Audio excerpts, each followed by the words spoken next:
everyone's having a fantastic evening, fantastic afternoon, fantastic pre-noon, no matter where you are in the world. I'm Hassan Piker, and this is the HASAN broadcast coming to you live from sunny California, Los Angeles. Soy boy bebop, baby. That's right. Personal news-wise, this is a part of the broadcast where I tell you about my personal news about what's going on in the world of Hassan. Hassan Piker, in between the time period where I press the stop streaming button and press the start streaming button. Last night I ended the broadcast and went to my grandmother's house. That's right. And I saw Uncle Cenk there. And Uncle Cenk confirmed to me that we are all delusional on the left, but it's fine. He's doing hostile interviews, hostile environments. He's going in and he's taking it up to them. He has a method to his madness.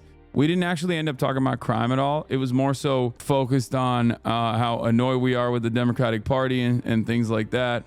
Did he confirm it was you he was mocking? No, he didn't have me in his mind. Okay, are you gonna debate Sargon of Akkad on the 25th? What? Sargon of Akkad? What a blast from the past. No. Why would I debate Sargon of Akkad, dude? 2016 is so back that we got Sargon of Akkad fans. Oh my B. Where did this even come from? He's like wish casting. I'm going to be debating Hassan Piker. I thought it was a possibility. No, that was never a possibility. I think you versus Sargon could break the internet. Feudalism versus socialism. Think about it. Okay, I'm so close to banning you, dude. You like break the internet. Yeah, I don't think that's happening, big dog. Not with Sargon of Akkad in 2024. Okay, that's so funny. Yeah, let's debate feudalism versus socialism in 2024 with Sargon of Akkad. That'll surely break the internet. My man is trapped in a fucking vacuum. He's trapped in a prison of his own mind over here, thinking that it's like fucking super 2016. This chatter has been going into various streams asking this question. Maybe it's Sargon of Akkad. We changed the split out in my workouts, and for that reason, I've been doing squats and then fucking bench press. Like we've had like, I mean, it was a crazy day this morning. I started off squatting and then moved into bench press, barbell bench press. And then after that, we did just straight pull-ups all the way, full stretch, straight pull-ups. But the problem is I still have a hard time hitting 6 consistently on 225. And that's really, really weak in my opinion. Like that's a tremendously weak, regular flat bench press barbell. It really frustrates me. Now I'm obviously skinnier than 225 now, so maybe that's part of it, but why not just be happy with 225? Because for most of my life, including like 2 years ago, I could do 225 for 10 with ease. Like I think I look better now than I did at my peak, but I'm literally weaker. It sucks. I don't like it. Get a Mark Bow slingshot and add more volume? No, I just need to eat more. That's honestly what it is. I just need to eat more and gain weight. It's not age. It's because I'm just a skinnier person overall. Here's me hitting 225.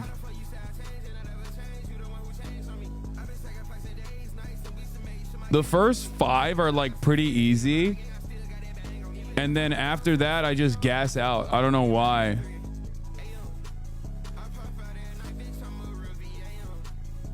I hit the 6 like, and it wasn't that hard. Kitty purring. If you only pick one, hot or strong, which one would you pick? Probably hot. I'm getting too skinny and I take no rest days. I have no like active rest days. I don't know how to do active recovery.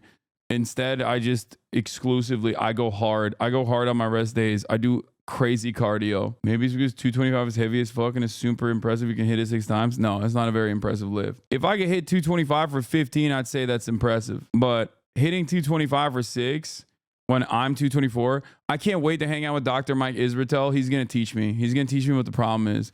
Maybe arching your back just a little more. Yeah, no, I couldn't arch because I did squats before and my hip flexors were so tight that like it would have cramped up. But I'm deficit Daniel. Dr. Mike is going to change your life. Hassan trust. Yeah, he's going to give me steroids. I can't wait. Hip flexors are probably very tight from sitting all the time. I have the same problem. Yeah, no, that is the primary reason for why my hip flexors are tight all the time. But I've been able to combat that by, you know, doing some stretches, things of that nature, so that I can like avoid having larger issues. What is this? Oh, I saw this, dude. This fucking loser. Jesus Christ. While I am white, I have black street cred. Put me on the streets of Compton and I could organize a ceasefire between the Bloods and the Crips within 24 hours. People just parade their mental illness on here is so funny. By the way, before people say, oh, he's joking, I'm not kidding. Like, I think he legitimately believes that. This guy is like, I think one of the most mentally ill people I've ever encountered online. And you know me, like, my job requires me to talk to some of the most insane people. Would you consider watching this as a fantastic video? Potentially. Bad Empanada is like such a funny human being because he's so unhinged, like so utterly deranged, while also simultaneously so brilliant. He has yelled at me for not being sufficiently pro-Palestine. He is the #1 like troop exploder type guy. I think at some point that was literally his Twitter username. Like, if you were to see any number of different Twitter accounts that he has had and has been banned from and the types of insane shit that he says, okay, you'd be like, this is very clearly a mentally deranged guy. But if you were to exclusively watch his like YouTube coverage, his very well thought out and very well sourced YouTube videos, you'd be like, wow, this guy is fucking brilliant. He is just so deranged, but also so knowledgeable. And I've always had this position on him, regardless of like our back and forth over time and our, disagreements. I just wish he wasn't so insane.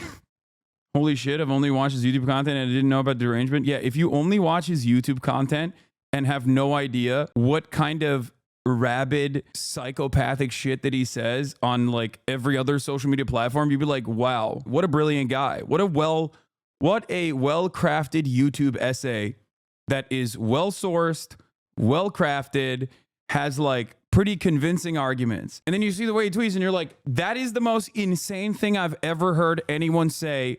Why would you ever say that? It's funny because, yeah, he's just like, you are a mentally deranged person. And he is. He really is. Just watch his YouTube content and leave it at that. That's the thing I'll say. He's the perfect foil for Drew Pavlovs of the world. He's fucking insane. Like, this is what I mean.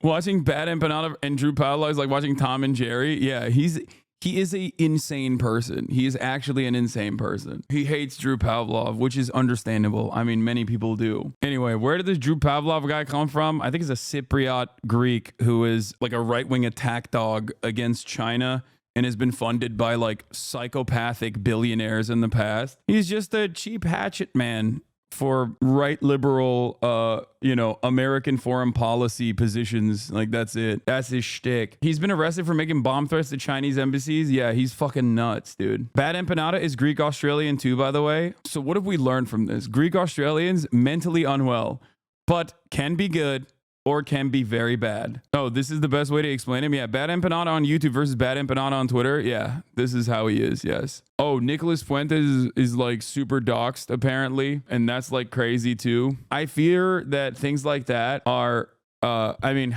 have no opinion on this, aside from he's a fucking neo-Nazi and he should never feel so comfortable being this much of a overt, open neo-Nazi. It's wild that people are taking matters in their own hands. It should be known that the house he lives is a multi-family unit, and it seems that people not affiliated with him do live there, just so people don't act the fuck up.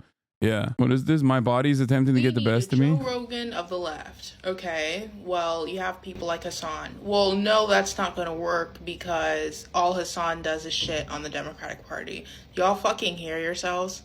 For an ideology that's built first and foremost on its support for capitalism, liberals really seem to struggle to understand basic supply and demand. You don't think people have had this thought before that, oh, we need a left of center pipeline? Why do you think it fails time and time again? You want an ideological pipeline like the right has, and to a much lesser extent like the left has. The reason you can't have that is because liberalism as an ideology, especially right now, is incoherent. The contradictions of capitalism have never been more obvious, and yet the Democrats have made themselves the party of sticking to the institutions until the bitter end.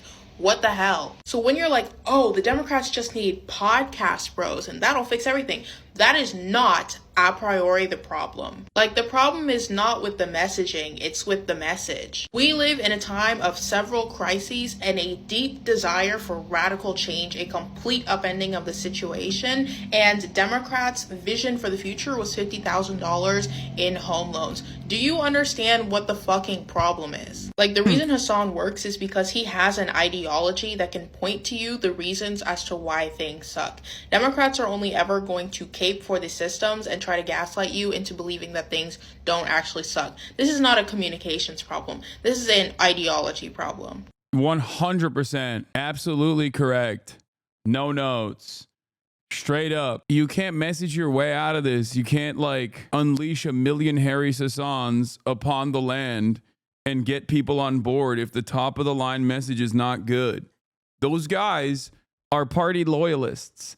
They will communicate whatever you need them to. The thing is, unleashing a million Harry Sassans on the heartland is not going to change people's material conditions, their material circumstances. You have to make sure that the message, the top line message, is good.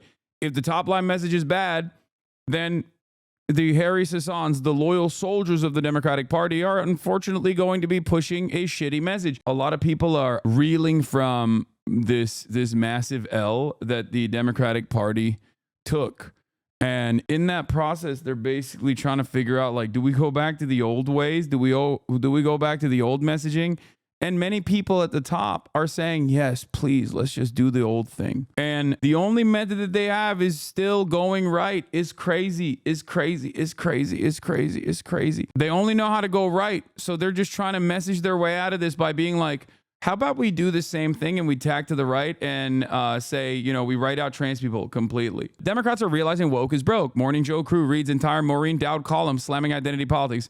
Kamala ran as a transnational gang prosecuting cop linked arm in arm with Liz Cheney. What campaign do these people watch? One thing that hasn't been talked about, I guess, as much is perception. Is the perception of the Democratic Party broadly defined by right-wing commentators? Yes. And right-wing commentators don't tackle the issue head on. They make up straw men to present you as. They make up unhinged straw men. They say stuff like the Democratic Party is the party of like kitty litter in school classrooms.